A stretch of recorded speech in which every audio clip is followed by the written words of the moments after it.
जब team India ने England को दूसरे सेमीफाइनल में शिकस्त दी, उसके बाद जो टीम इंडिया के कैप्टन है रोहित शर्मा, वो काफी ज्यादा भावुक हो गए, इमोशनल हो गए और उनके आंखों से आंसू आने लगे। हालांकि ये आंसू गम के आंसू तो नहीं थे, ये आंसू खुशी के थे। शायद वर्ल्ड कप 2022 जो T20 वर्ल्ड कप है, वो याद आया होगा किस तरह से इंग्लैंड ने इंडिया को 10 विकेट से शिकस्त दी थी और इंडिया इंतजार कर रही थी कि कब इंग्लैंड सेमीफाइनल्स में आ जाए और हमारे साथ उनका मुकाबला हो। कल वो पॉसिबल हुआ और कल इंडिया और इंग्लैंड के दरमियान जो सेमीफाइनल खेला गया, उसमें सबसे ज्यादा अगर किसी ने कंट्रीब्यूट किया है तो वो रोहित शर्मा थे। As a captain, as a batter, उन्होंने कल भी शानदार एक तो कैप्टनसी भी की, 3 स्पिनर्स को खिलाया। पता था कि भाई साहब कौन सी कंडीशंस है, स्पिनर्स को काफी ज्यादा मदद मिलेगी और इसलिए 3 स्पिनर्स को कल खिलाया। और फिर अगर बल्लेबाजी भी देखेंगे तो कल भी उन्होंने 57 रन की बेहतरीन पारी खेली।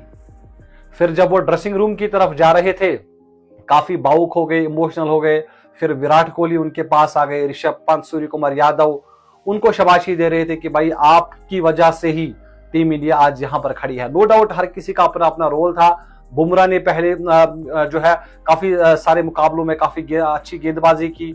उसके बाद कुलदीप यादव जब से वो अब टीम में आए, क्योंकि जब न्यूयॉर्क में मुकाबले थे तब फास्ट बॉलर्स को मदद थी, तो वहां पर कुलदीप यादव को खिलाया नहीं गया।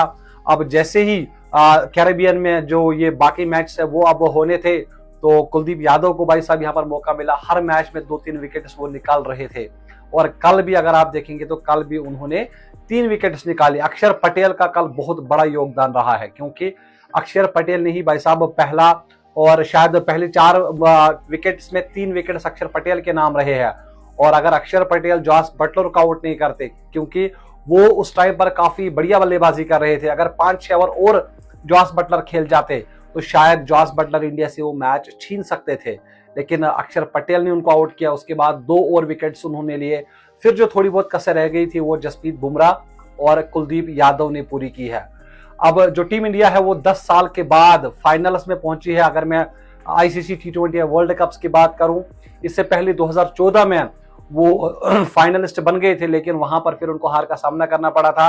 अब 10 साल के बाद एक बार फिर से टीम इंडिया आपको फाइनल में खेलते हुई नजर आएगी।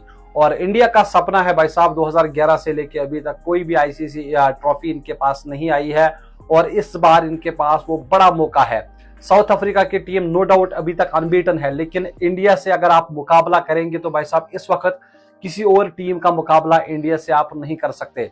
चाहे आप फास्ट बॉलिंग यूनिट देखें, आप स्पिनर्स देखें, या आप इनकी गेंदबाजी या ऑलराउंडर्स देखें, मतलब हर शोबे में इंडिया टॉप पर खड़ी है।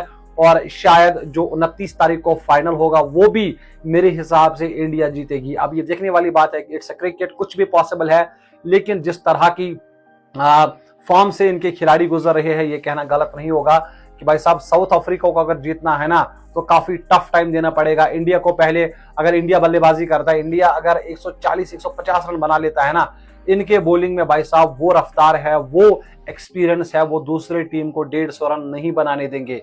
वही अगर साउथ अफ्रीका पहले बल्लेबाजी करती है तो भाई साहब साउथ अफ्रीका को कम से कम 170-180 रन बनाने होंगे। फाइनल्स में अगर आप 10-20 रन कम होते हैं तो प्रेशर होता है दोनों टीमों के ऊपर, और 170-180 रन अगर आप बनाएंगे तो मेरे हिसाब से अच्छा स्कोर होगा इंडिया के खिलाफ। भाई साहब अगर आपने 130-140 रन बनाया तो इंडिया बड़ी आसानी से आपको हरा सकती है।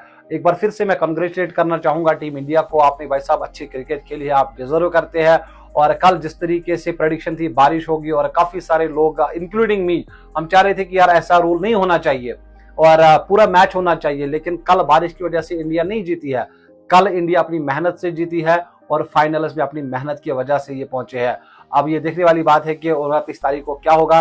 फिलहाल आप मुझे तब तक इजाजत दीजिए, आप अपना बहुत सारा ख्याल रखिएगा। अल्लाह हाफिज।